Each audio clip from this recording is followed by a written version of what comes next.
From Glitch HQ on Riverside Avenue in endless sprawling Minneapolis, this is Nice Games Club, the show where nice game devs talk gaming and game development. I'm Martha McGarry, and I make nice games. I'm Steve McGregor, and I make nice games. And I'm Martha Croy, I too make nice games. For this roundtable episode, our topics are what to do when you're stuck in a rut, bots, and procedural generation. So, if everyone's ready, let's start. I really liked saying bots 3 times. I could tell. Bots and bots. Last time I got to do that was when we talked about bugs. Oh, yeah. Bugs. We got a couple more monosyllabic topics because got a special joy out of that. You should just do that for all of the topics. Yep. New rule. Ruts. New clubhouse policy. Yeah. Well, we want to get right into these topics, but we have a couple of notes up top. The first is our feedback form. We're still bugging everybody to fill it out. Yes, please. We need feedback. We have gotten 3 responses so far, which is wonderful, but like a lot more. Nobody believes you when you say that. That's wonderful. I mean, I definitely We have too many responses. Go away. If only. I really appreciate the responses, but we definitely could use the feedback because we want to improve and we want this podcast to meet everyone's needs. Yeah, and it's, each individual piece of feedback is really valuable because we have a little other form for people to fill out their comments. Yes. And we want that. But it's especially important to have a number of responses so we can take some quantitative evaluation to it. Mm-hmm. So if you haven't already, please go to nicegames.club/feedback. Help make the show better. It'll help hopefully give it more of what you want to hear from it.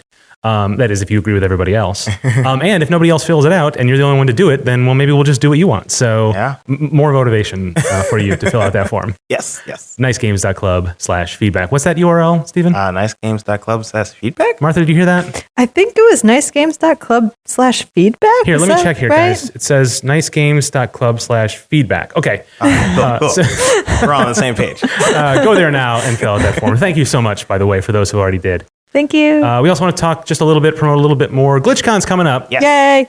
So it's May 5th through the 7th. Yes. At the Soap Factory here in Minneapolis. All of that, yes. glitchcon.mn is where you get all the details. Buy your tickets. Come see us. We'll be there. Mm-hmm. Lots of fun stuff. Hopefully our games will be there too. Yeah, we don't know for sure yet. Yeah, we're waiting to hear back. One day we'll know. Well, that's the thing is there's a huge amount of submissions for games and topics and all sorts of stuff. So, man, it's going to be a great show this year. So don't miss out. Check it out. glitchcon.mn. Yeah.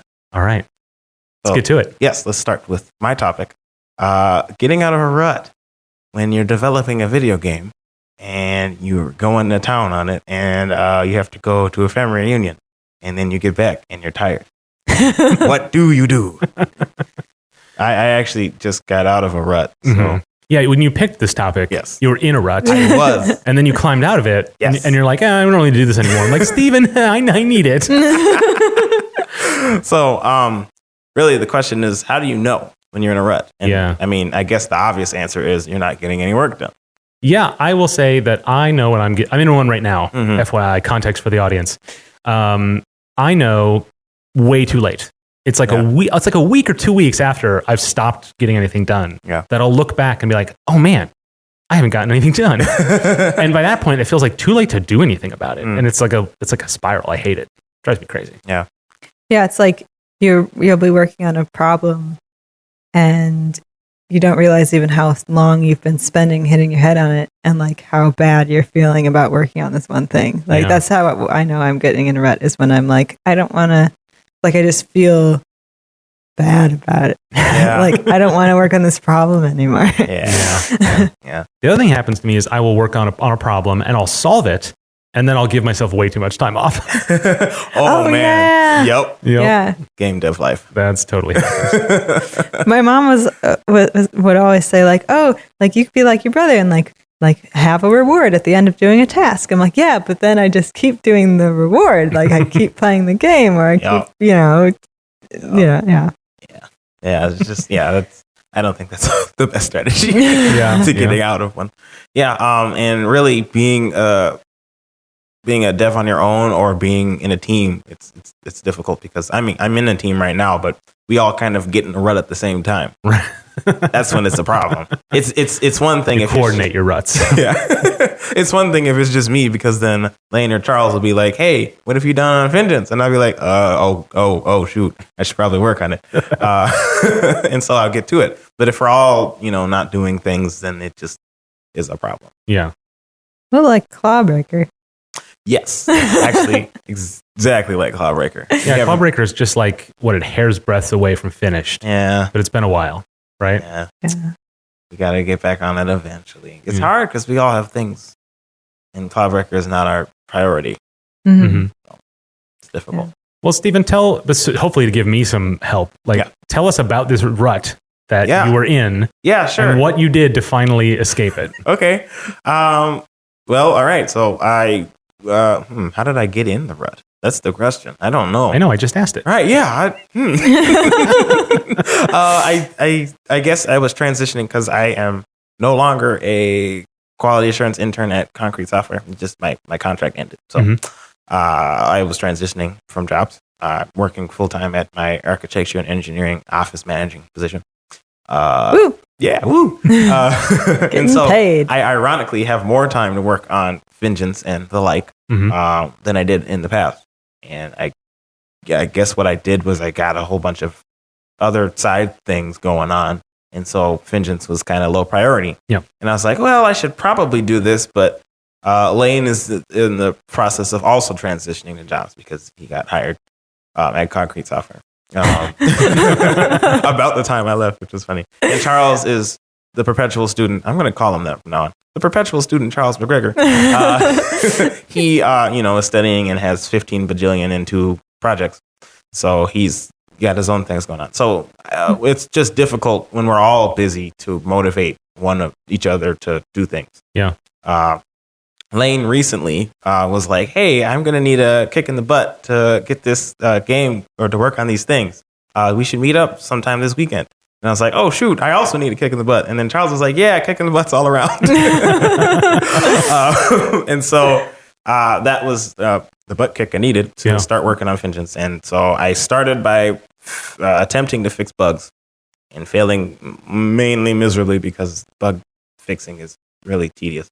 But now I'm back into the swing of things. Yeah. Yep. There's a bit missing there about how that happened. Oh, yes. Well, I suppose I was able to get back. I was able to think about getting back into it because Lane brought it up.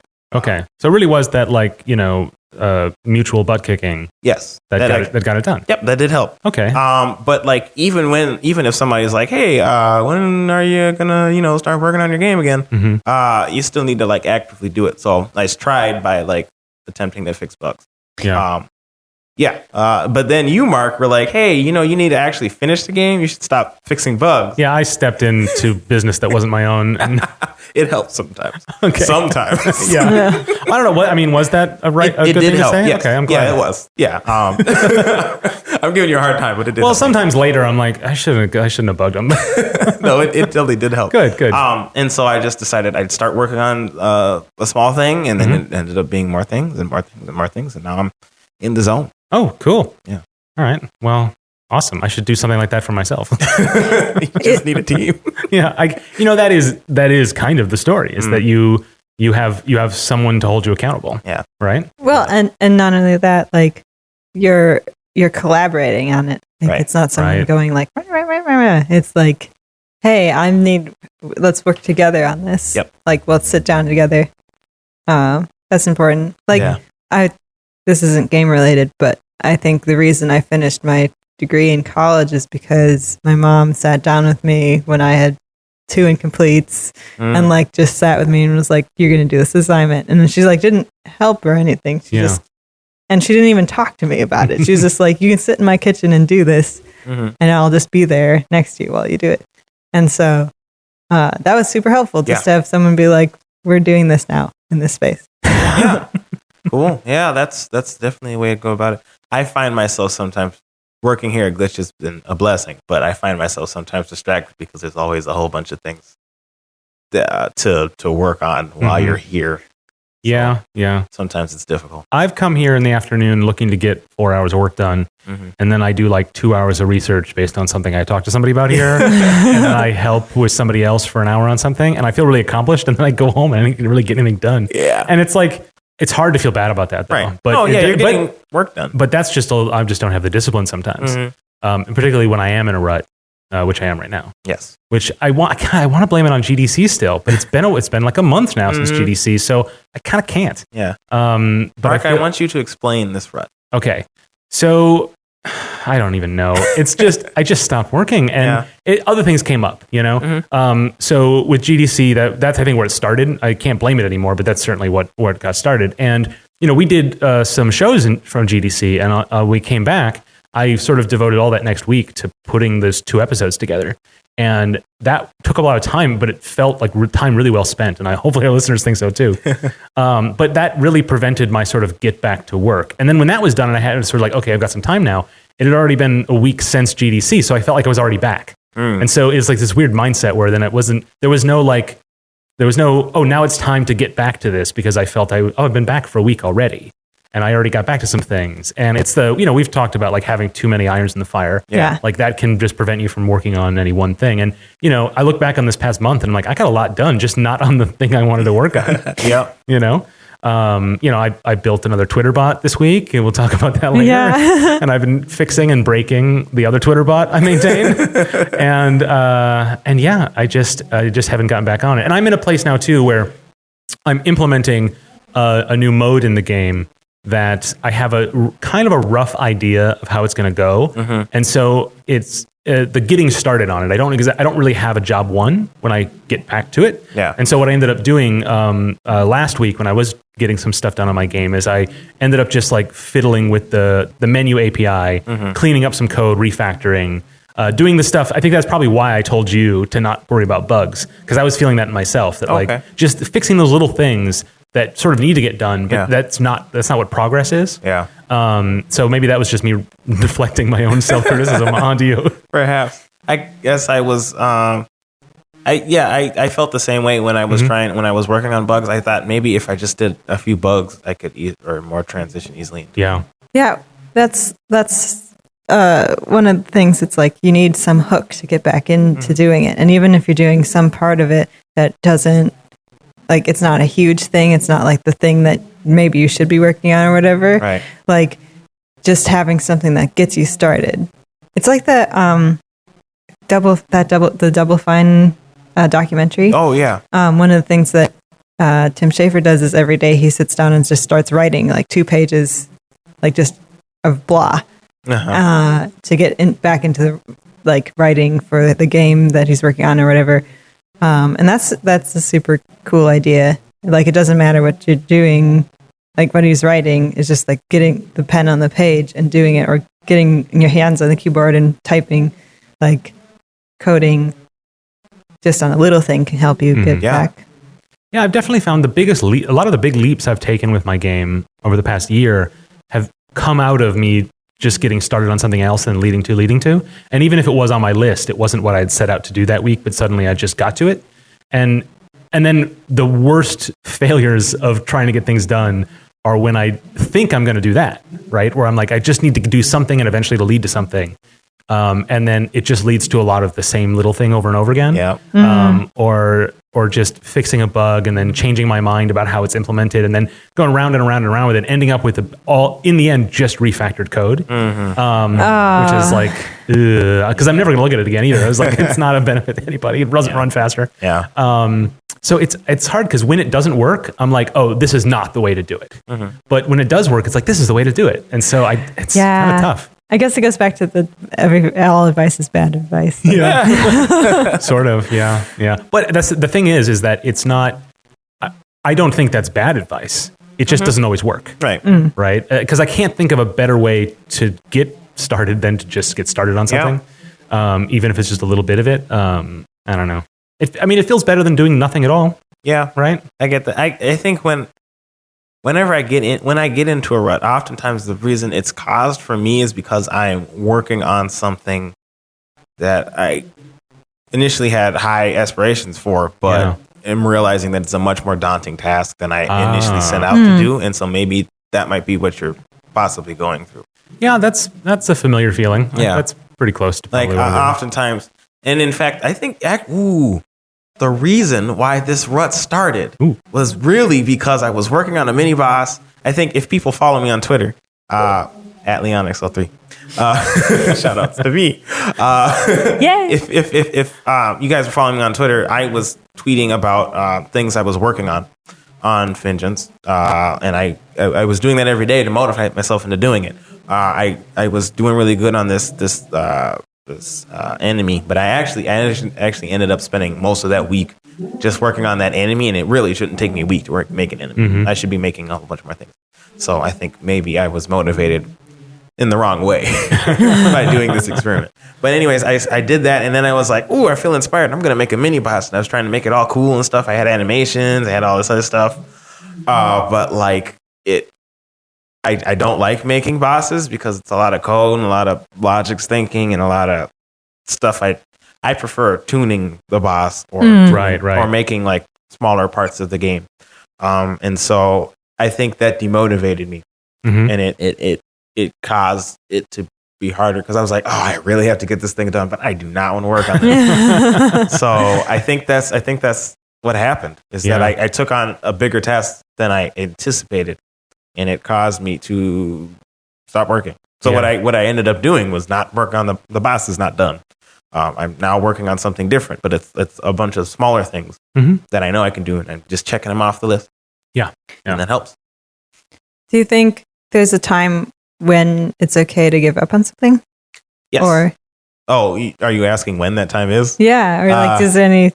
Good question. That is a good question. I mean, I don't know. That's what. Well, I mean, sometimes if you just if it's causing problems, it's probably a good time to just stop for a moment and reflect, or move on to something else. It's just like when you're doing a puzzle. Like if you're stuck on this puzzle, and it's happening a lot because I'm in Zelda. Yeah, I'm playing Zelda. I was going to say, if I had that problem in Zelda, I'd just ask how Steven did it. I can't do that with everything in my life. Well, you are asking me how I got out of this rut. It's so. true. It's true. This is just learned behavior. But yeah, if you're having an issue, like if you're having an issue with a puzzle, you try it as much as you can, and when you get frustrated and you're just not getting anywhere, you go somewhere else. You come back to it, and you're like, oh, obviously I should do this, because you're looking at it with fresh eyes.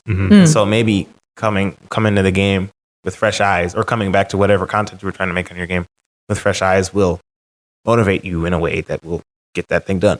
Or alternatively, if you work on a team, just give it to your teammate. I think I might do that. Lane, if you're listening to this, I'm sorry. Yeah, that sounds like a really good idea. Hey, unrelated, Martha, do you want to join my team? Well, I sort of have, aren't I? But I'm not holding up my end of the deal. That's true. We need a little bit of mutual butt kicking. Yeah. Hey, I worked on the background a little bit. Oh yeah, weekend. There you go. Yeah. Cool. I want to see that. Well, she's doing something, Mark. What are you doing? This backfired real bad.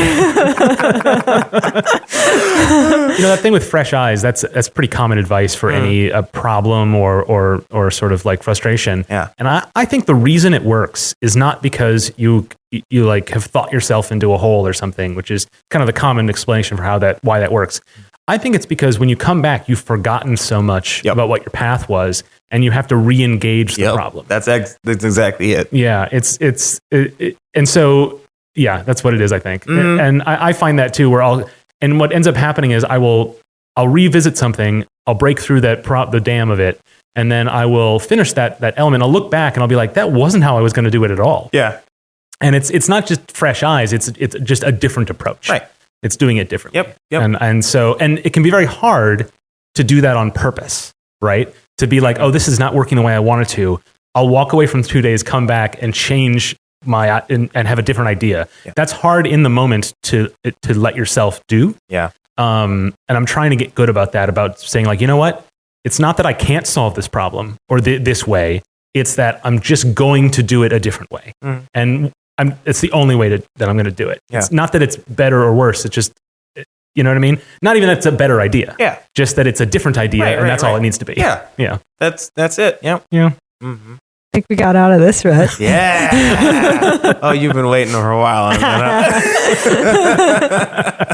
Wonderful. right, we're going to talk about bots. Bots. So this topic is inspired by the conference here in the area of Minibar. Yes. Which took place last week, according to our timeline here. One of these. As recording. Recording about a month timeline. ago from when you're hearing this, probably. And it's just sort of it's actually it's tech focused, like startup-y kind of. Yes. But a lot of us in the game community go because there's the last 2 years anyway, there's been a little arcade where some of our games get displayed, and some of the people in our community do sessions. What's the name of the arcade, Mark? No, I don't know. You tell me. Oh, geez. Pass it out. Okay, all right. It's Mega Mini Multi Indie Mini Arcade. 2. Dang it. It was that one last year. Yeah. But yes. Yeah. So that's fun. And then, some of the people in our community will give talks. But mostly it's for a lot of web developers, a lot of app developers. But I actually had a much better time there than I thought I would. Because there were just because the sessions were really fascinating, and there were 2 of them on bots, chat bots, Twitter bots, that kind of thing. Yeah. That really inspired me. One that we all went to was on Tracery. Yay! Which is something that Martha, we saw a little bit about at GDC as Yeah, well. we're big fans. Yeah, and I used that night. I used it to make a Twitter bot. It's Tech the Tech. It's a Star Trek technobabble generator. It's at tech_the_tech because I couldn't get the one without underscores. Shaking my fist now. But it just tweets out a random bit of Star Trek technobabble based on a grammar that was developed using a Tracery JSON file. And it was super fun to make, very simple, and I got to leverage my endless and totally useful Star Trek knowledge to make it. So we'll put that in the show notes, and you can follow that and make me feel good. But it was super fun because the one of the things that was fun about the speaker talked about that tool was about how it's sort of a rough and tumble kind of tool. Doesn't solve every situation. It doesn't fit every scenario, but it's usable now, and you can be creative with it. And that was an interesting little insight into like making tools that I thought was a lot of fun. Yeah, that was cool. What impressions did you guys get? Because I felt like really charged coming out of that one. Not so much charged. I do program. I did talk you into going to that one. You did. Yeah. And well, I was going to go because everybody else was going anyway. So. Peer pressure works, folks. Yes. I mean, okay, so I do program, but it is not really one of my interests. And this Tracer thing was really all of Minibar was a lot of programming stuff. Right. And that, it's not my thing. I mean, more power to you guys. You guys are all into programming and you're like, yeah. I'm like, yep. I'll just listen to you guys and nod whenever you say things that sound fun or cool to you. So I wasn't exactly charged, but I did enjoy following Tech the Tech. Yeah. Well, if that's all I get from you, then that's great. Well, I did think about applications of it. My team is working on a project for Glitch, and I thought that maybe we could use it to create some not Babel per se, but some things that we could use to test out this app we're working on. Oh, okay, cool. Yeah, and that's the thing I'm actually most excited about is that it's JSON and then JavaScript is it's sort of most of the time it's implemented. But I should have looked this up. But like, there's got to be a Unity plugin. There's got to be ways to interface this with known other tools that you use and could be easily put into RPG, text generation. Not even just random, but just to give it a little like pepper, a little flavor, which is something that your Fingens has speech bubbles on characters in different conditions, yes. And you guys already programmatically determine what is said. Yeah. Not suggesting you bolt this on, but that's an application where you could really make that a little bit more unique each time. Yeah, I suppose we could by setting up these grammar rules. Yeah, we could do that. I would rather us keep it more personal to each character because Lane is a writer. Yeah. And so see, that's kind of the point. Strength, yeah. That was interesting when I was making Tech the Tech is because like Star Trek technobabble sounds like it's just random words, right? With a couple of like proper nouns that are sort of familiar to Trek fans, but it actually has its own language. Like there's certain words that go with certain, it's all nonsense, but like there's certain words that go with other words and don't go with others. And Tracery allows you to to give those rules, so it's not just picking randomly. Like it in fact is just picking randomly, but the way you structure it determines like how that works, and it's a very creative act, I've found. Anyway, so it's flexible and can also be very authorial. Yeah. Which is kind of, it's turned me on to procedural generation in general, which we'll talk about more later. Yeah, I don't know. What did you get from that, Martha? Well, I thought it was cool because I met Kate, who wrote Tracery in GDC. So it was cool seeing other people interpreting her stuff. Yeah. And what they were doing with it. The person who gave the talk, I can't remember his name. His name was Mark, because someone yelled his name and I turned around. I saw that. That's how I remember. But we'll put his in the show notes because he's really interesting and you should follow him on Twitter as well. Yeah. He was making some really cool bots with Tracery. One that makes bots that makes Tracery bots. Tracery just generates text, but SVG, which is vector graphics for the web, is expressed as uncompiled text. So you can use Tracery to generate imagery.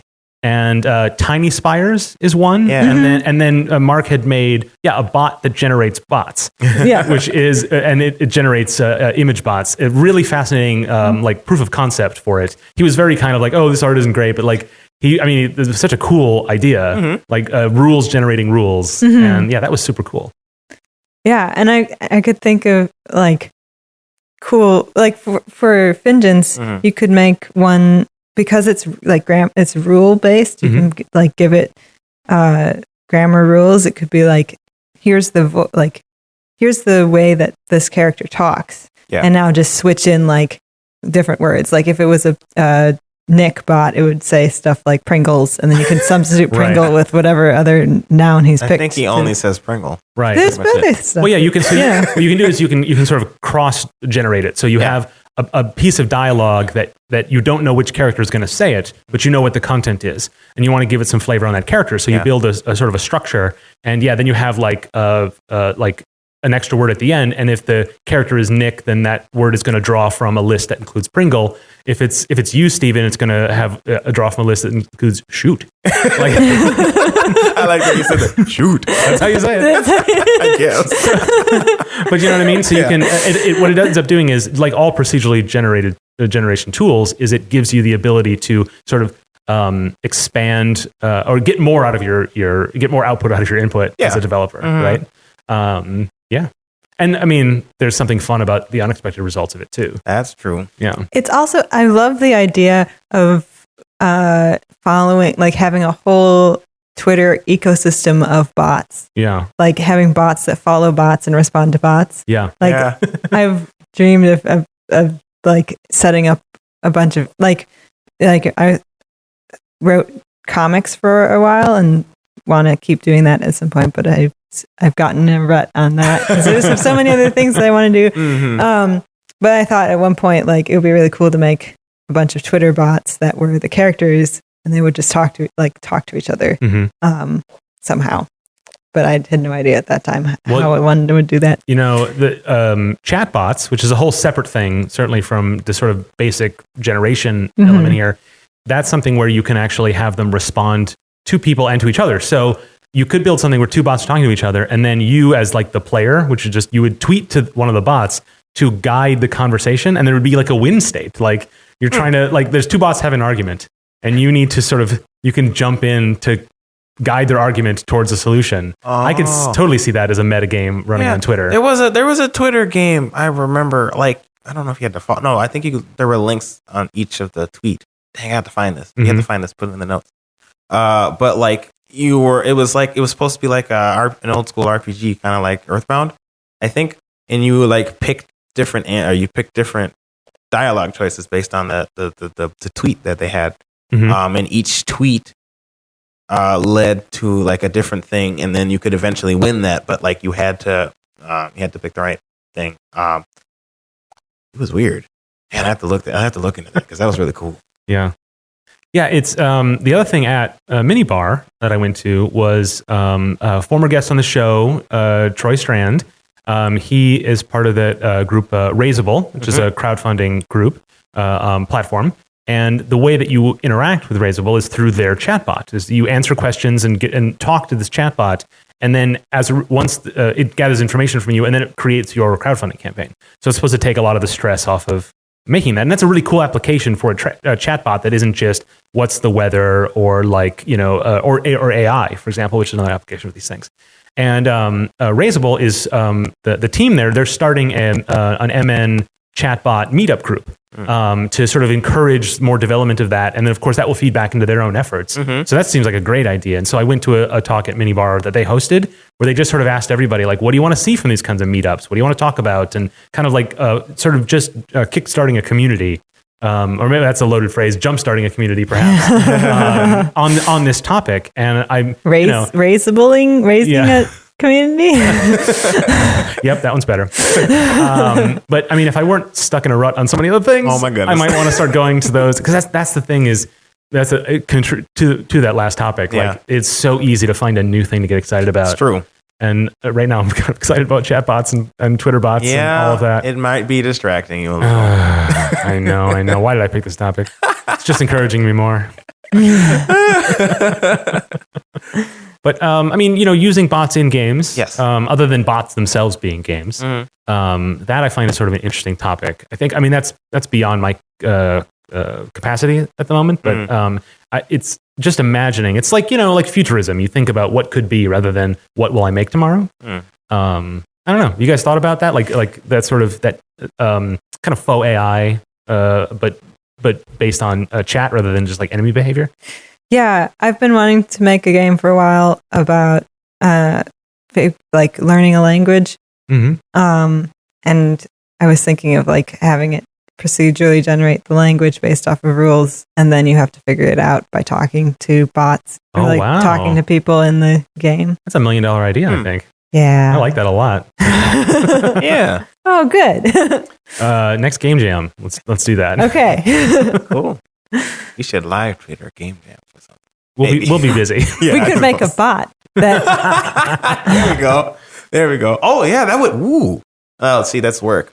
While you're doing a game jam, that seems difficult. But that would be pretty cool if you if you had made a bot that live tweets all of the work you're doing. Yeah. Or live tweets, like takes a picture and then gives it a random caption or something.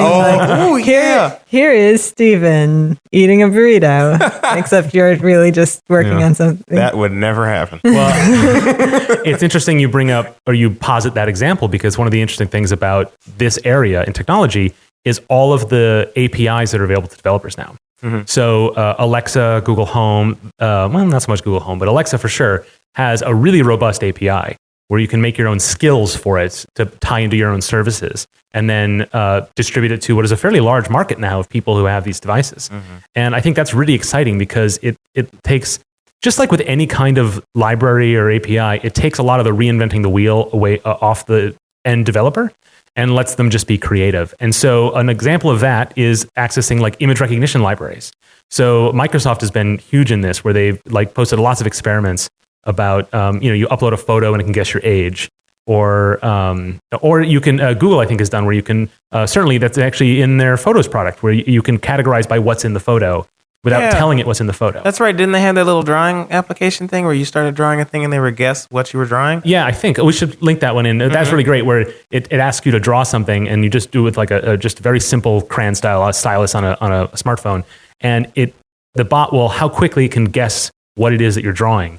And it gets better and better because through deep learning, because other people have drawn the same thing. And as the experiment went on, it got faster and faster at that, which was really cool. Yeah. But those are the kinds of things, so a lot of them are just experiments, but some of them are things that can be then put in the hands of everyday developers to bring into their applications. And man, it's so exciting. I'm giddy. Yeah, there's a lot of stuff. There's a lot of things you can do with it, I suppose. Yeah. It's a pretty untapped field too. Yeah, it's pretty exciting. So there was Tracery. That's the language you would use. What was that? The website you used to? Yeah, quickbotsdonequick.com is it's just a service hosted for free by at V21, I think is the Twitter handle. They don't put their name on it, I don't think. And they built a service that you can host your own Twitter bot using Tracery. And that's what I used to make Tech the Tech. It's just, I mean, really, find an article on tracery, learn the syntax. It's just JSON. It's pretty simple. Yeah. Go to quitbox.quick.com, and a half hour later, you'll have yourself a Twitter bot. It's really easy, and it's I mean, when you get in a rut, it's because there's an insurmountable problem that you kind of know what you want to do, but there's this mountain you have to climb. Having these little tools gives you such a satisfaction because they're just so easy to get up and going. Yeah. And even if you're not into code, Steven, I mean, okay, I could maybe look into it, I guess. make something fun. Maybe one day. I'll make a Steven bot. They'll just say dang and shoot all the time? Pretty much. Dang, shoot. Dang, shoot. Old man McGregor's. Yeah. Old man McGregor. That's what we'll call it. That's funny. Yeah, it'll say dang, shoot, and oh, shoot. Yeah. Just one of those three. Well. When you add it, yep. Yep. Well, I mean, that's a big topic, but we have an even bigger topic to get to. We do. Isn't that right? Yeah, it's the whole universe of procedural generation. So I wanted to talk about procedural generation and bots, but then you were like, that's dumb, Mark. Let's just talk about them as two separate topics because they're both enormous topics. And Yeah. you're 100% right. And you really wanted to get into this. Well, yeah, we both, when we were on our Slack, like what topics we were going to do this week, both me and Mark were like, procedural generation. Because we both went to that talk. Yeah. And we're inspired. Yes. And me sitting here, I'm talking about ruts. Yeah, so I wanted to talk a little bit about procedural generation in more than just bots, but like making parts of games or whole games. And talking about like what sort of procedural generation have you seen in different games and what have you liked about it and what have you not? So what were some games that you've enjoyed that have been procedural generated? Well, maybe we should talk about what procedural generation. Oh, yeah. Probably should do that.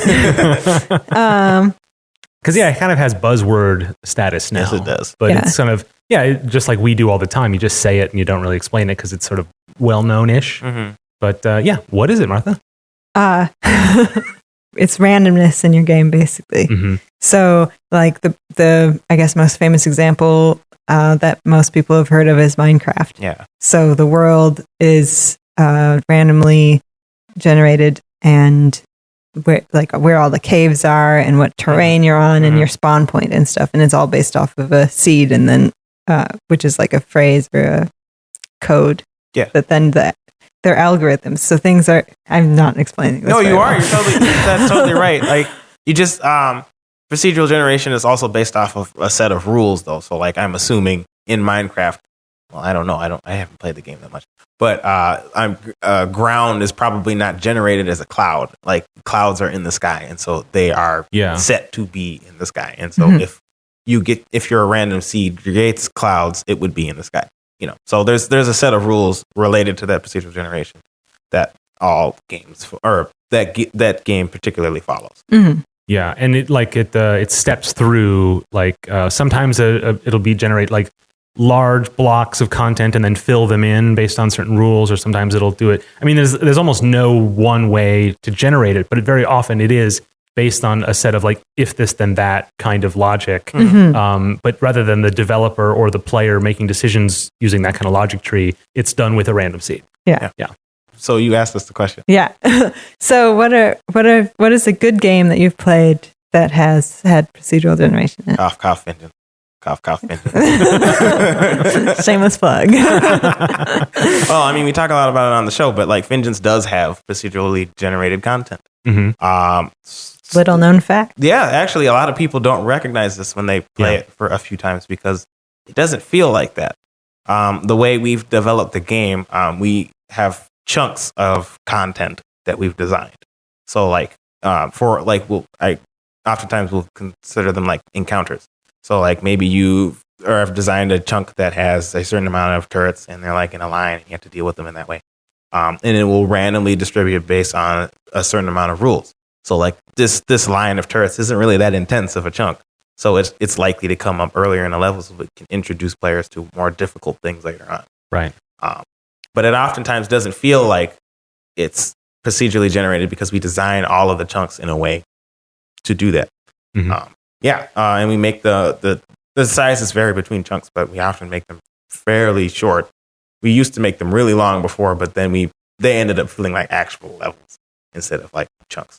And so right. Cut them in half and stuff to fit the game better. Right, and that gives you the ability to do what a lot of procedurally generated games do, which is to create many unique scenarios without having to literally make them all. Right. And improve replayability. Yep. But while also still giving you the ability to control each of those individual pieces. Yes. Which it is essentially a grammar for your level. Yeah. And that's different from certain games like Minecraft, where the whole map is procedurally generated, or there's many. Spelunky is one. Many another roguelikes that Rogue Legacy. Yeah, that build these, and I think that's where when you say what's a good game that you've played, and I'm like, I don't know, I don't like those kinds of games. Like I always think of like, imagine if Metroid were procedurally generated. I think that would be kind of a terrible game, and that's what I see a lot of these as. But that's just my own personal bias. There's people who get because of the replay value. People get a lot out of these games. But I always want a directed story. That's my bias. Yeah. And so with Vengeance, where you do have a beginning and end, and then the generation is a tool to give the player the unexpectedness that they require of a game like that. I feel that's why people don't notice, because it doesn't feel like that as a genre. Yeah. It's just a tool you use within. And I really admire that. Well, we also want the game to be replayable, and that's the reason why we decided on that. But yeah, we didn't want the game to feel. We wanted to be able to choose the design of each level and things like that, so we decided to make it in chunks, as opposed to making a set of rules that the level was generated, or the enemies would. We had thought about that actually, to make a set of rules so enemies would spawn in a certain way, but we just decided to do chunks because it was easier on our end. We didn't really have a lot of experience with procedural generation, so we didn't want to make tools to do that. But like we're able to tool the difficulty of levels a lot easier. And we're able to develop levels that feel like the designed levels. Yeah, it worked out really well on our end that way. Yeah, I feel like Rogue Legacy does a similar thing where each room, I think there's like certain types of rooms that you'll get, and they'll all be randomly distributed next to, like, each time you go back into the castle. Right. So it's this game where you play. Let's back up. It's a game where you play a knight going into this castle, and each time you die, you come back as one of your descendants. And each time you go into the castle, it rearranges itself and so there's certain parts that are always the same. Like the first room you come into is always the same. And generally, there are certain areas that are the same. Like there's always a forest, and it's always to the right. The most right rooms are in the forest, and so they have like designed parts of it. Like the rooms themselves seem designed, and the general layout of where things can be. There's rules where things can be. Yeah. So it's like a good mix of being designed, but also being replayable. Yeah. So I think that, like, do you have any advice for people who are thinking of putting procedural generation in their game? Yeah, use it as a tool for your game. So it depends on the purpose you want. Like for Vengeance, we wanted replayability, so we wanted to add that procedural generation so that people would jump in. Each time they jump into a campaign, it would be different every time. So because we want people to experiment with things and experiment with characters and experiment with builds. So that's why we decided to do it that way.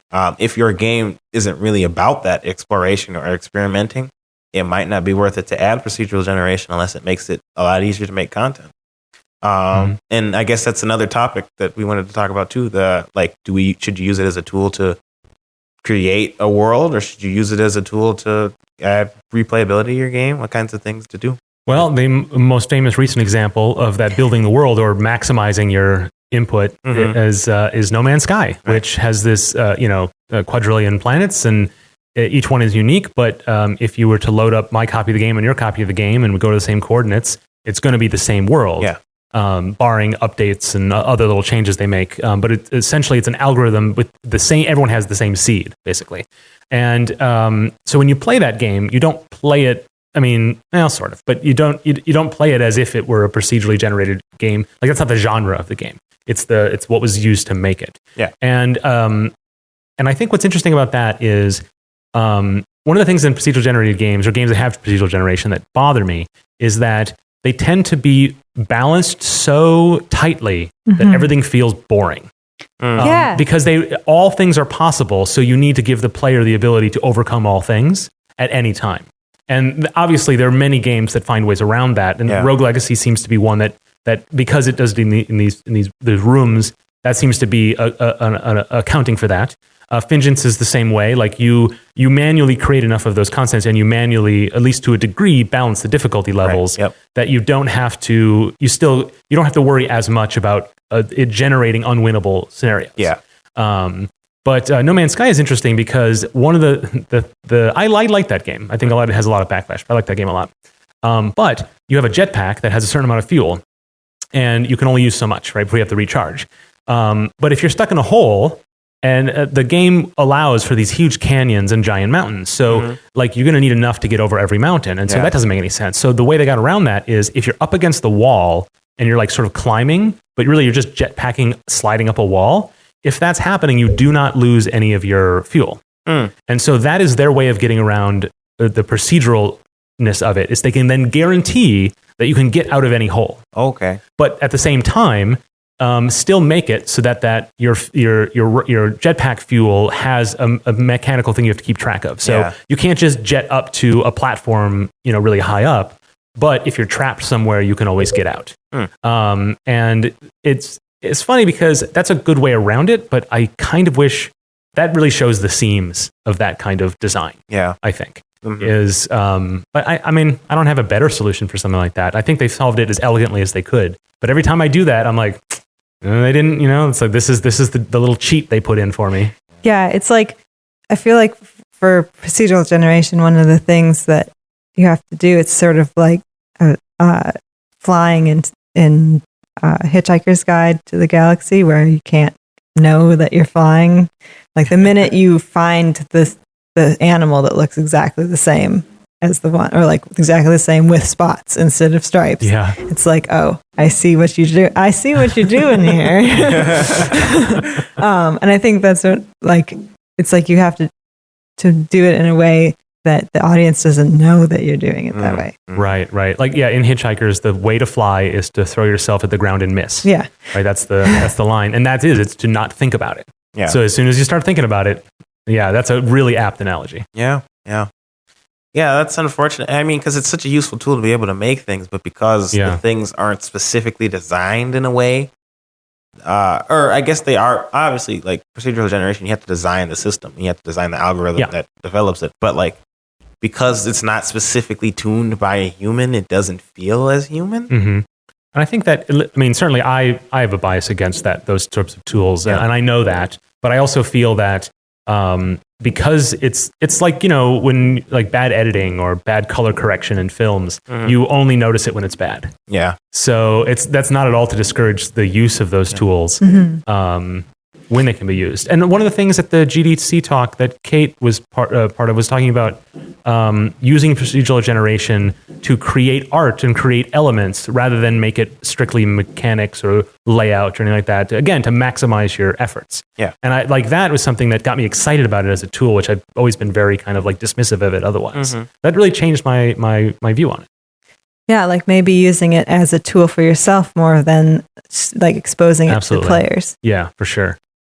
Oh, that was one of the things that Kate talked about in her talk was that they made a whole bunch of worlds for Spore, because she worked on Spore. Yeah. And they thought we're going to just have this, algorithm, and we're going to fine tune it enough to have it just generate plants on the fly. But then they're like, oh, we'll just take all the best ones that's made so far and use those. Yeah, right.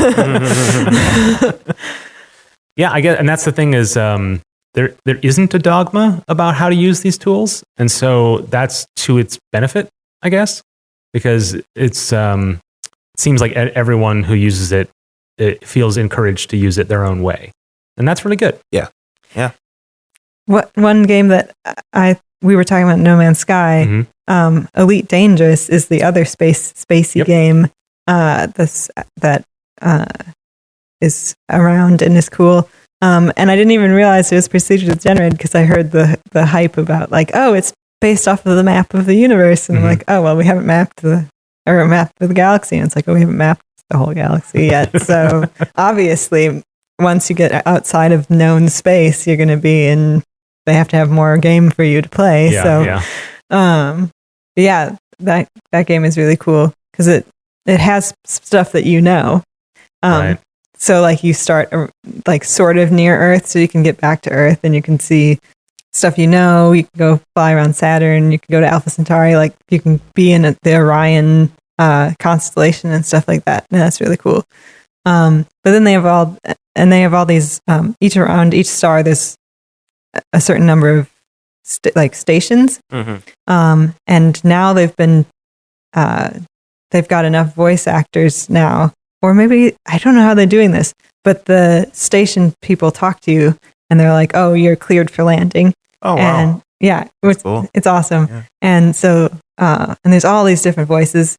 And then they actually tell you because they read your name out in like military, like Victor, Oscar, Tango. Call signs. Yeah. Right? Yeah. Oh. Yeah. So they're like, Victor, Oscar, Tango, you're cleared for landing or whatever. Cool. Yeah. That's a good way to get around that kind of personalization, right? What was it? Fallout had just manually recorded their voice actor saying every name they could think of, including a bunch of really goofy ones that they knew their players would come up with. Really? Yeah, and then so there's a robot in Fallout 4 who greets you. I've never played this game, so I don't. But I read an article about it. The robot will greet you by name, but you type in your own name at the beginning of that game, and it's not generated voice, even though it's a robot saying it. They actually had a voice actor and must have spent days just recording every single name they could think of.